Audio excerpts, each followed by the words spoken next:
Now cast your mind back to 1947. Of course I know you're too young to remember that, but the biggest event of that year was none other than the wedding, of course, of Princess Elizabeth and Prince Philip as he became.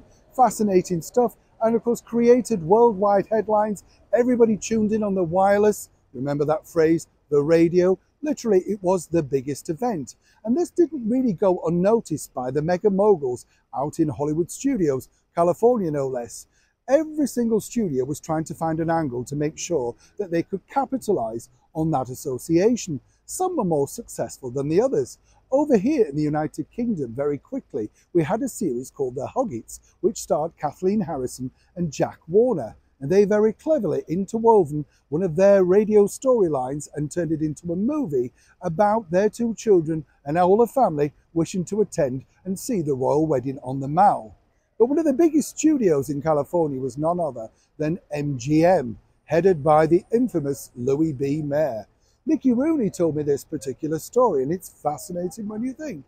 You see, Louis B. Mayer was staying at the luxurious Savoy Hotel, and they also had offices at the time in Tower Street, which eventually became offices for Andrew Lloyd Webber's Really Useful Group. Hope you're keeping up. You see how history just repeats itself. Now, while Louis was staying, quite frankly, in the Savoy Hotel in all of its luxury, he was very keen to meet dignitaries, movers and shakers. And one day in the Savoy Grill, he bumped into someone that he thought was going to be very useful to him indeed.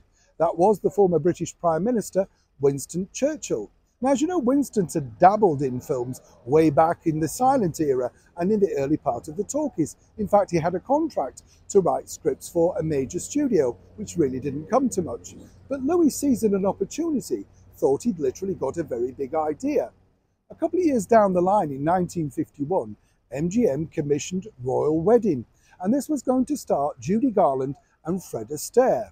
But the problem was the director, Charles Walters, had kind of had enough of Judy Garland. He'd already spent the best part of a year cajoling a performance out of her in Summer Stock alongside Gene Kelly. So that was put on to another director. Then they decided that, well, they were initially going to start with June Allyson. Remember her? But a week into production, she announced that she was now pregnant and would have to pull out. That's right.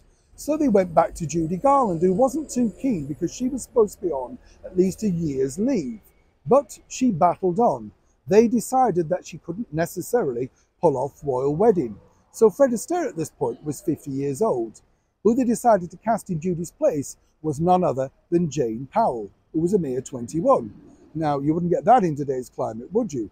But fast forward, and Louis B. Mayer had a bright idea. You see, he wouldn't mind filming inside a real British royal palace, and he had his eye on Buckingham Palace, even if he could just do it in the forecourt, you know, with some real British soldiers, courtiers, that sort of stuff. He thought it would sort of help authenticity to the production. Now, what he did was reach out to, of course, the relevant palace, Windsor, Buckingham, even St. James's might do. That wasn't good enough. He didn't get a response. So then the light bulb moment came on for Louis B. Mayer, and he remembered meeting Winston Churchill. Now, you will recall, of course, Winston Churchill was a particular favourite Prime Minister of Her Majesty the Queen. They got on incredibly well, and he proved a pivotal part in the early years of her monarch, you know, her sort of reign. What was interesting here was this, that Louis decided if he offered Winston's daughter, Sarah Churchill, a small part in Royal Wedding, well, that surely would open doors.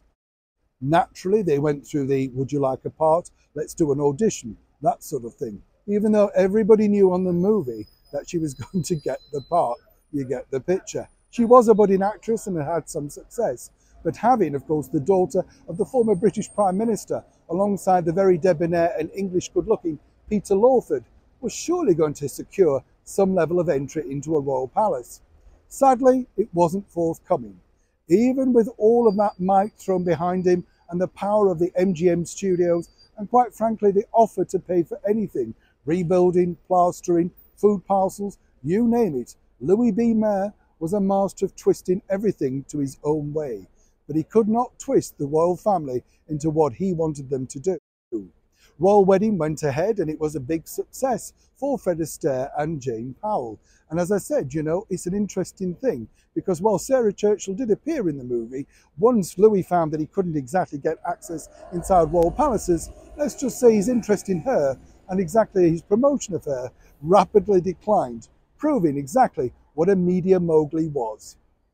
The emphasis of this story really is that nothing is new, is it? You know, we've seen it all go on for so many years and so much throughout history. What is new is we forget these particular stories. And it's wonderful people like Mickey Rooney took the time out to sit down for so many hours and tell me so many wonderful stories about the golden era of Hollywood. And more importantly, I was able to share them with you. Now, we're all going to be rooting out Royal Wedding, aren't we? Neil Sean in the very heart of London.